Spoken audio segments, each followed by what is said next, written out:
माझे नाव धवन आहे। आज माझे लग्न झाले आणि माझी पत्नी वधू म्हणून माझ्या खोलीत माझी वाट पाहत होती। माझी पत्नी अतिशय निरागस आणि सुंदर होती।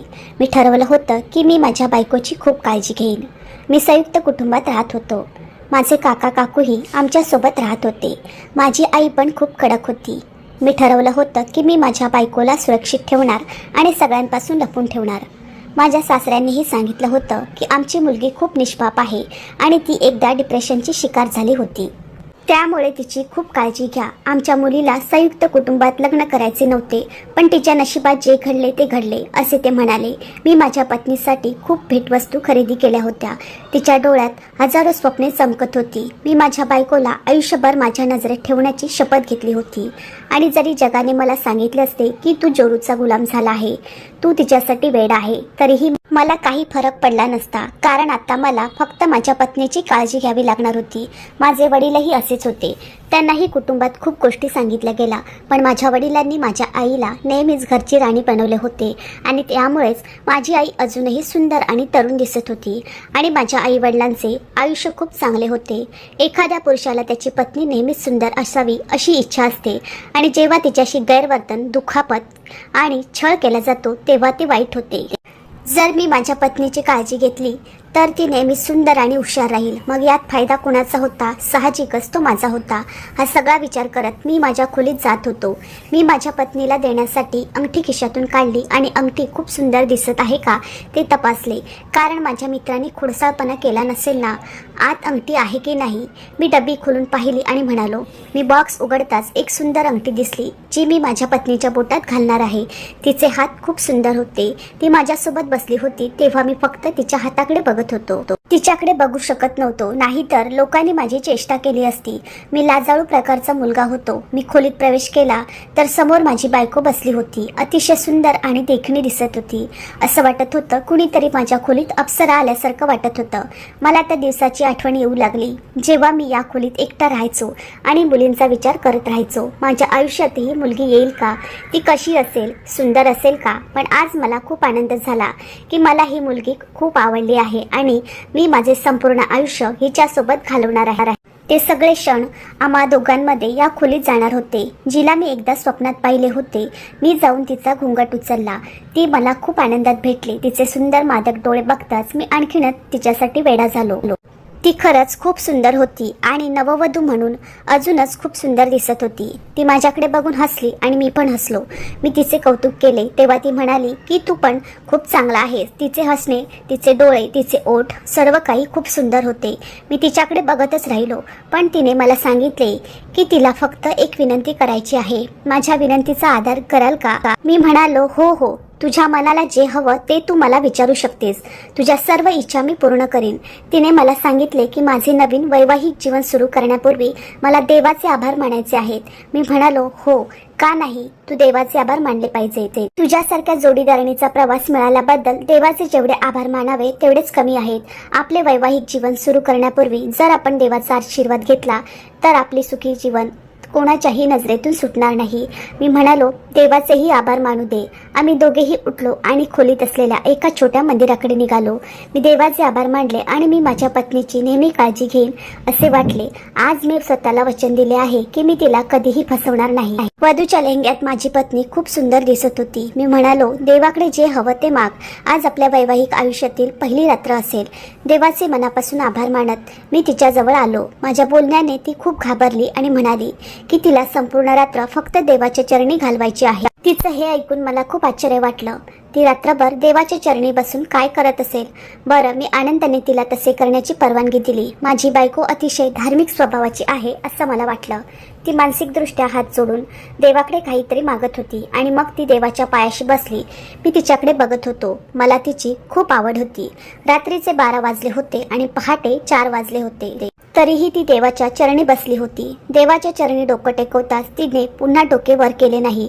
खूप उशीर झाला होता पण तिने डोके वर केले नाही। मला वाटले कदाचित ती देवाचे आभार मानत असेल, पण तिने अजून देवाच्या पायावरून डोके वर काढले नव्हते। 10 मिनिटे झाली होती आणि ती अजूनही देवाच्या पायाशी बसलेली होती। हे पाहून मला आश्चर्य वाटले। थोड्या वेळाने मला तिचे नाव पुकारायला भाग पडले. मला वाटले की माझा आवाज ऐकून ती जागी होईल किंवा नक्कीच काहीतरी उत्तर देईल. पण मी तिला हाक मारली तरी तिने मला काही उत्तर दिले नाही. काही वेळाने मी तिच्या जवळ गेलो. ती श्वास घेत नसल्यासारखे मला वाटले. मी पटकन तिला उचलून सरळ केले, पण ती आधीच बेशुद्ध झाली होती. मला आश्चर्य आणि त्रास दोन्हीही वाटले. तिला अचानक काय झालंय? कदाचित थकव्यामुळे ती बेहोश झाली असावी, त्यामुळेच ती डोकं वर काढत नव्हती. पण अचानक तिचे संपूर्ण शरीर थंड वाटायला लागले होते. मी तिला उठवण्याचा प्रयत्न केला. तिच्या चेहऱ्यावर पाणी शिंपडले, पण ती काहीच करत नव्हती. मी तिला पुन्हा पुन्हा उठवू लागलो. मी म्हणालो, सुजाता, काय झालंय तुला? मी तिला पूर्ण हादरवले होते. इतके जोरात की ती बेशुद्ध पडली असती तरी ती जागी झाली असती. पण मला असे वाटत होते की जणू तिचे संपूर्ण शरीर थंड झाले आहे आणि तिने हे जग सोडले आहे. मी घाबरलो आणि आईला हाक मारली. घरात काही पाहुणे होते जे रात्री आमच्या घरी थांबले होते. त्यांना सकाळी त्यांच्या घरी जायचे होते. माझ्या आवाजाने सगळे रूमवर आले. मी ओरडत बाहेर आलो तेव्हा सर्वांनाच आश्चर्य वाटले. ते चिंतेत उभे होते आणि विचारत होते काय झाले. माझ्या तोंडून उत्तर निघत नव्हते. ते सर्वजण माझ्या खोलीच्या दिशेने आले, पण त्यांना अपेक्षित असलेले दृश्य दिसले नाही. पण माझ्या पत्नीची तपासणी केली असता ती आता या जगात नाही असे आढळून आले. जसे तिने आपले मस्तक देवाच्या चरणी ठेवले होते. तिचे शरीर थंड झाले होते. हे दुःख माझ्यासाठी खूप मोठं होतं. मी यासाठी अजिबात तयार नव्हतो. मला आता काय झाले ते समजत नव्हते. काही वेळापूर्वी ती माझ्याशी खूप आनंदाने बोलत होती. तिला काही प्रॉब्लेम आहे असे वाटत नव्हते. मग अशी अचानक मला सोडून कशी गेली? मला काहीच समजत नव्हते. सर्वजण म्हणू लागले की नवरी तर मेली. आई म्हणाली, तू हे काय केलंस? तू तिच्यासोबत काय केलंस? तू मुलीला मारलेस? मी म्हणालो की काही नाही केले आहे. माझी काकी नेहमी माझ्यावर रागवायची, कारण मी तिच्या मैत्रिणीच्या मुलीशी लग्न केले नव्हते. ती म्हणू लागली की याने वधूचे काहीतरी चुकीचे केले असले, त्यामुळेच तिचा मृत्यू झाला. माझी आई माझ्या काकींशी भांडू लागली आणि माझ्या बायकोच्या आईवडिलांना कोणी बोलावलं देव जाणो. ते लोक आले. आपल्या मुलीची अवस्था पाहिल्यावर त्यांचीही प्रकृती बिघडू लागली. सुरुवातीला तो बराच वेळ आपल्या मुलीजवळ बसून रडत राहिला. रडून झाल्यावर त्यांना आपल्या मुलीला आपल्या घरी घेऊन जायचे होते. आम्हाला समजले नाही की काय झाले आहे. माझे कान बंद झाले होते. मला कोणी हाक मारली असती तर मला त्याचा आवाजही नीट ऐकू येत नव्हता. माझ्या जागी कोणी असते तर कदाचित त्याचीही अवस्था अशीच झाली असती. बरं, ते त्यांच्या मुलीला सोबत घेऊन गेले होते. माझी पत्नी आता या जगात नव्हती. जिच्यासोबत मी जगण्याचे स्वप्न पाहिले होते ती व्यक्ती आता या जगातून गेली होती. आम्ही त्या लोकांना फोनवर कॉल करत होतो, पण ते आमच्या कॉलला उत्तर देत नव्हते. त्यांच्या मागे आम्ही त्यांच्या घरी पोहोचलो तेव्हा तो दारसुद्धा उघडत नव्हता. आणि दार उघडल्यावर तिचे वडील बाहेर आले आणि अतिशय रागाने म्हणाले, तुम्ही लोकांनी आमच्या मुलीला मारले आहे. आता तुम्ही इथे काय घेण्यासाठी आला आहात? कृपया आता आम्हाला आमच्यावर सोडा. आम्हाला आणखी त्रास झाला तर आम्ही पोलिसांकडे तक्रार करू. मी माझ्या सासऱ्यांना समजावण्याचा प्रयत्न केला की तुमच्या लाडक्या मुलीचे लग्न करून दिले आणि तुम्हाला एकुलती एक मुलगी होती आणि तीही लग्नाच्या दिवशी तिच्या नवऱ्याच्या खोलीत मृतावस्थेत आढळली आणि तुम्ही तिला तुमच्या घरी आणले. हा धक्का तुमच्यासाठी खूप मोठा असेल, मी समजू शकतो. पण मी तुमच्या मुलीशी लग्न केले होते. मी अग्नीसमोर 7 फेरे घेतले. निदान मला तरी अधिकार आहे की तिला शेवटच्या वेळी पाहणे. मी तिला शेवटच्या वेळी पाहिल्यास मला हायसे वाटेल. तुम्ही मला आत येऊ द्या आणि माझ्या बायकोला एक नजर बघू द्या. पण माझ्या पत्नीच्या घरचे लोक विचित्र वागू लागले होते. ते माझ्या पत्नीचा मृतदेह माझ्यापासून लपवत होते. मला तिच्याजवळ जाऊ देत नव्हते. तिचे काय झाले हे शोधायलाही आम्हाला परवानगी नव्हती. मला असे वाटले की कदाचित तिच्यात अजून जीव शिल्लक आहे, कारण एवढ्या लवकर कोणता माणूस कसा मरू शकतो. पण त्यांनी लवकरच माझ्या पत्नीला त्यांच्या घरी आणले. आई म्हणाली, तुझी बायको मेली.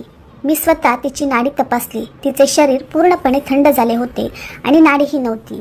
पण मला तिला भेटायचे होते. शेवटी ती माझी पत्नी होती. मला तिला शेवटच्या वेळी पाहण्याचा अधिकार नव्हता. का? पण माझे सासरे दारही उघडत नव्हते. ते दारातूनच उभे राहून बोलत होते. माझ्या आईने त्यांना समजावण्याचा खूप प्रयत्न केला आणि शेवटी त्याने दरवाजा उघडला. ते म्हणाले, आमच्या घरी अजून पाहुणे आहेत. आमच्या घरी पाहुणे आमच्या मुलीच्या लग्नासाठी आले होते आणि आता तिच्या अंत्यसंस्कारानंतरच निघून जातील. तुम्ही काय केले हे? आमचे सर्व काही उद्ध्वस्त झाले आहे. आमचे जीवन उद्ध्वस्त झाले आहे. मी माझ्या मुलीच्या अंत्यसंस्काराचे निपटवतो, मग मी तुम्हाला निपटवतो. तुम्ही असे काय केले की माझी मुलगी हे जग सोडून गेली? मी त्यांना सांगितले की मी माझ्या आईची शपथ घेतो मी काहीही केलेले नाही. ती देवाच्या चरणी बसली होती आणि देवाच्या चरणी डोके टेकवतात तिचा आत्मा तिच्या शरीरातून निघून गेला. यावर पती पत्नी दोघेही एकमेकांकडे पाहून गप्प झाले. त्या लोकांच्या चेहऱ्याकडे बघून जणू काही ते आपल्यापासून लपवत आहेत असे वाटले. मात्र त्यानंतर तो म्हणत होता की हे सर्व तुमच्या लोकांमुळेच घडले आहे. तुम्ही स्वतःचे रक्षण करण्यासाठी खोटं बोलत आहात. तुम्ही लोकांनी काहीतरी केले असेल, पण मला खूप काळजी वाटत होती. मला बायकोला शेवटचं बघायचं होतं. तिला काय झालं ते समजू शकलं नाही. अंत्यसंस्काराचे सर्व विधी आमच्या घरीच होणार असल्याचे त्यांनी सांगितले होते. तुम्हाला हवे असल्यास तुम्ही इथे बसू शकता, पण कोणाशी जास्त बोलण्याची गरज नाही. तुम्हाला उलटसुलट प्रश्न विचारायचे असतील तर तुम्ही इथून निघू शकता. मी माझ्या सासऱ्यांचे म्हणणे मान्य केले. माझ्या आई वडिलांची अवस्थाही फार वाईट होती.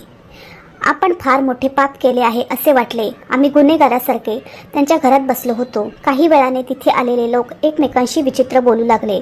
तेवढ्यात एक स्त्री आली आणि माझ्या आईजवळ बसली आणि म्हणाली की काहीतरी विचित्र घडत आहे.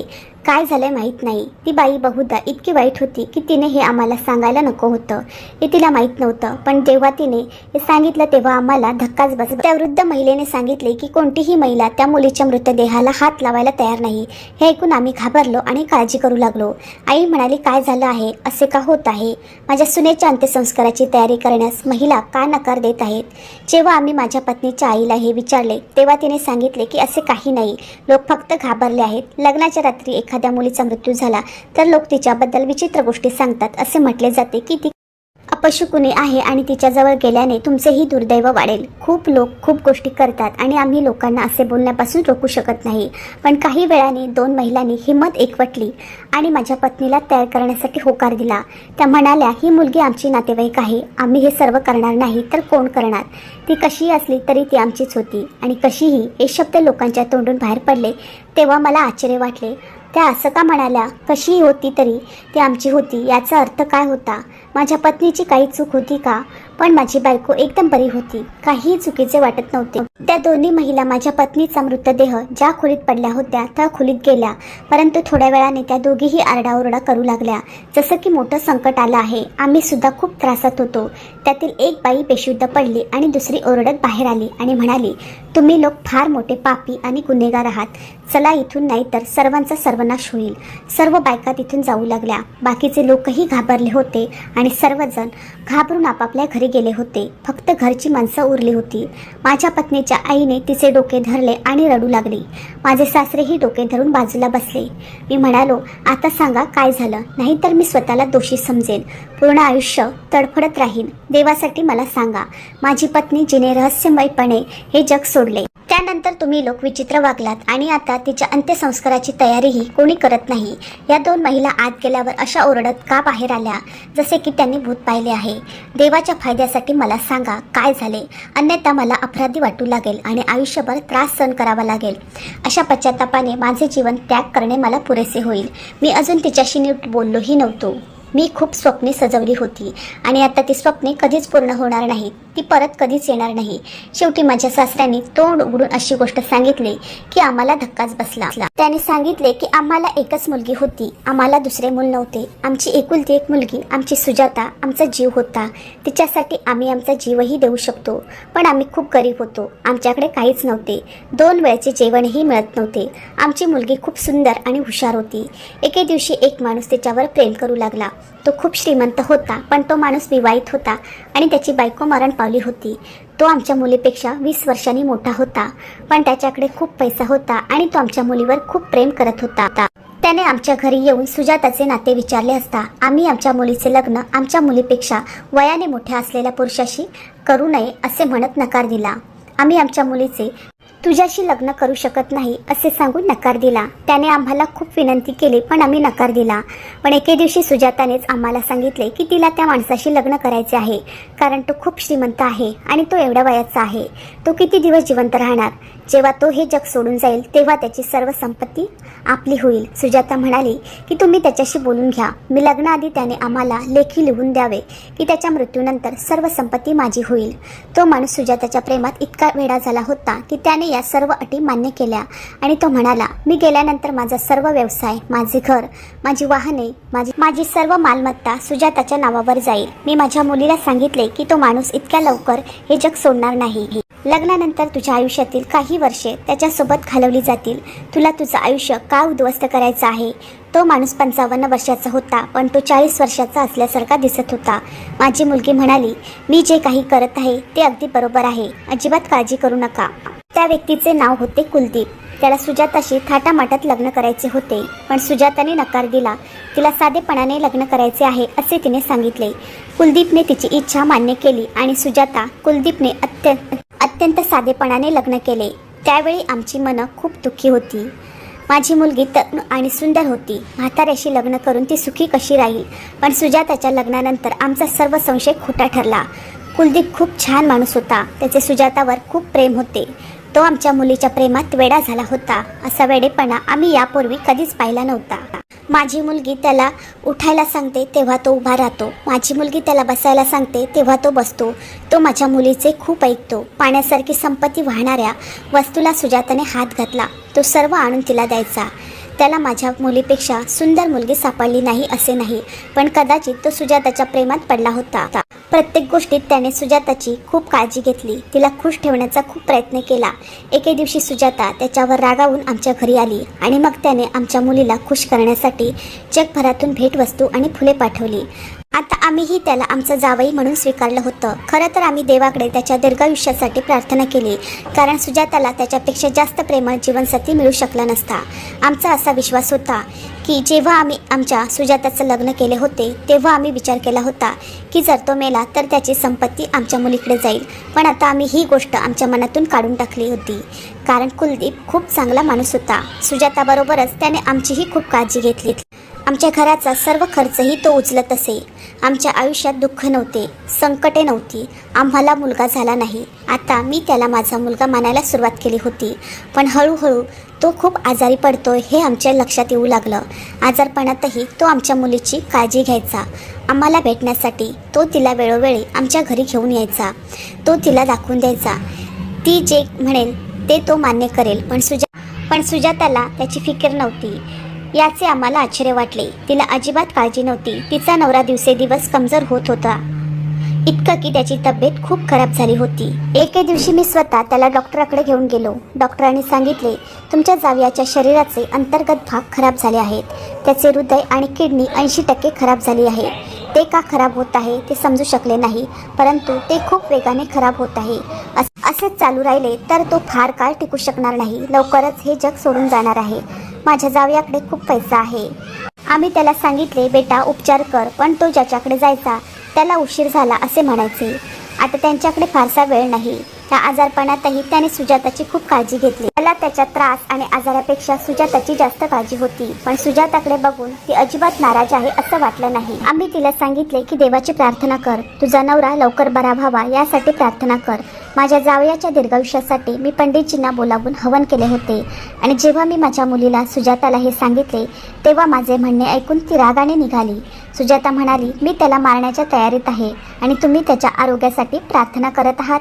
सुजाताच्या तोंडून हे सत्य ऐकून आम्हाला आश्चर्य वाटले. तिने सांगितले की मी माझ्या पतीला स्लो पॉयझन देत आहे, जेणेकरून तो आजारी पडेल आणि हे जग सोडून जाईल आणि मग सर्व संपत्ती माझी होईल आणि मी माझ्या आवडीच्या मुलाशी लग्न करेन आणि आनंदी जीवन जगेन. मग सुजाताच्या तोंडून हे सत्य ऐकून आम्हाला आश्चर्य वाटले. मी म्हणालो की तो तुझ्यावर खूप प्रेम करतो, तरीही तू त्याच्यासोबत असे वाईट करतेस. सुजाता म्हणाली, पण तो म्हातारा आहे. मी माझे संपूर्ण आयुष्य त्याच्यासोबत घालवू शकत नाही. मी हे 1 वर्ष कसे घालवले माझे मला माहीत आहे. तुम्हा लोकांना असं वाटतंय का की मी माझं संपूर्ण आयुष्य एका वृद्ध माणसासोबत घालवावे? आम्ही आमच्या मुलीला समजवण्याचा प्रयत्न करत होतो की तो कसाही असला तरी तो तुझ्यावर खूप प्रेम करतो आणि तू अशी वाईट कृत्य केलीस. पण सुजाता आम्ही काही बोललो ते मानायला किंवा समजायला तयार नव्हती. आणि दुर्दैव हे की कुलदीपने आमचे बोलणे ऐकले. त्या बिचाऱ्याला कदाचित 1-2 महिन्यांनी हे जग सोडायचे होते, पण हे सत्य ऐकून त्याने त्या क्षणी हे जग सोडले. त्याला हृदयविकाराचा झटका आला होता, तरीही त्याचे हार्ट खूपच कमकुवत झालं होतं. आमची हकीकत ऐकून त्याला हृदयविकाराचा झटका आला होता. निघताना त्याने एवढेच सांगितले की तुम्ही माझे भले केले नाही. सुजाता, मी तुझ्यावर खूप प्रेम केले आणि त्या बदल्यात तू माझा इतका तिरस्कार केलास. आता फक्त देवच न्याय करेल. पण त्याचे शाप ऐकूनही कुलदीपच्या इच्छेप्रमाणे सुजाताने त्याची पर्वा केली नाही. कुलदीपचा मृत्यू होताच संपूर्ण मालमत्ता सुजाताच्या नावावर आली. आता आम्हाला संपत्तीची कमतरता नव्हती, पण आमच्या अंतःकरणाला आतून शांतता नव्हती. कुलदीप सोबत काहीतरी चुकीचं घडलं याची नेहमी अस्वस्थता वाटते. माझी मुलगी सुजाता हिने कुलदीपवर खूप अन्याय केला होता, पण त्यासाठी आम्ही स्वतःला जबाबदार धरले. कदाचित आमच्या पालन पोषणात काहीतरी उणीव असावी की सुजाताने एवढे वाईट कृत्य केले होते. तिने 6 महिने वाट पाहिली, त्यानंतर तिने तुझ्याशी लग्न केले. तिच्या नशिबात तिला तिच्या कृत्याची शिक्षा होईल हे आम्हाला माहीत नव्हते. देवाने सुजाताला कुलदीपशी केलेल्या वाईट गोष्टींची शिक्षा दिली आहे. आता तिची अवस्था अशी झाली आहे की तिचा मृतदेह सडायला लागला आहे. संपूर्ण खोलीत दुर्गंधी पसरली आहे आणि कोणीही तिच्याजवळ जायला तयार नाही. हे सर्व ऐकून मला आश्चर्य वाटले. माझ्या मनात एक आवाज घुमू लागला की जगातील सर्वात पुण्य कृत्य म्हणजे एखाद्याचे तुटलेले हृदय सुधारणे. एखाद्याचे तुटलेले हृदय बरे करणे आवश्यक आहे, आणि जर कोणाचे हृदय तुटले तर ते मोठे विनाश घडवून आणते. आकाश आणि जमीन हादरते. कुणाच्या तुटलेल्या हृदयातून उसासा येतो, तर माझ्या बायकोनेही कुणाचे तरी हृदय तोडले होते. जे सासू सासऱ्यांनीही सांगितले, तिला कधीच देव आठवला नाही. मग त्या रात्री ती देवाच्या चरणी कशी पोहोचली? ती कदाचित देवाकडे तिच्या पापांची क्षमा मागण्यासाठी गेली असेल. तिला देवाकडे तिच्या पापांची क्षमा मागायची होती. ती आपले उरलेले आयुष्य तुझ्यासोबत आनंदाने घालवेल, मग तिने केलेल्या पापाची देवाकडे क्षमा मागेल असा विचार तिने केला असावा. त्यामुळेच ती देवाच्या चरणी डोके टेकून बसली. पण देवाने तिला त्या क्षणी स्वतःकडे बोलवले, कारण तिने फार मोठे पाप केले होते. हे सगळं ऐकून मला माझ्या बायकोला शेवटचं बघायचं होतं. तिला पाहण्यासाठी मी खोलीत पाऊल टाकले आणि माझी नजर सुजातावर पडताच मला स्वतःलाच वाईट वाटले की मी तिला शेवटच्या वेळी पाहण्याचे का ठरवले होते. तिला बघायला नको होते, कारण तिचं ते भयानक रूप माझ्या डोळ्यात स्थिरावलं होतं. या जगात त्याचा न्याय झाल्यासारखं वाटत होतं. तिचे आई वडील आता खूप दुःखी झाले होते. ते म्हणाले की ती व्यक्ती खूप छान होती. आम्ही त्याला मनापासून स्वीकारले, पण आमच्या मुलीने त्याच्याशी चांगले वागले नाही. कधी कधी मला प्रश्न पडतो की माझ्या बायकोने जे काही केले ते योग्य की अयोग्य. तिचाही काही हेतू होता का? अशा व्यक्तीसोबत ती आयुष्य का घालवते? तिला ती व्यक्ती आवडलीही नव्हती, मग तिने तिचे संपूर्ण आयुष्य त्या व्यक्तीसोबत घालवायचे नव्हते. तिने त्या क्षणी त्याला नकारही देऊ शकली असती. त्या व्यक्तीचा जीवही वाचला असता. आत्ता मी माझ्या पत्नीसाठी दररोज देवाकडे प्रार्थना करतो, जेणेकरून ती मेल्यानंतर देवाने तिला क्षमा करावी. मी तिला माझी पत्नी म्हणून मनापासून स्वीकारले. यासह अगदी समोर 7 फेरे घेतले. त्यावेळी मला तिच्या कोणत्याही पापाची जाणीव नव्हती. कदाचित तिलाही तिची सर्व वाईट कृत्ये विसरून चांगले जीवन जगायचे होते. तिला चांगली व्यक्ती व्हायचे होते, पण तिने केलेल्या पापाची शिक्षा तिला या जगातच भोगावी लागली. देवाच्या काठीमध्ये आवाज असतो हे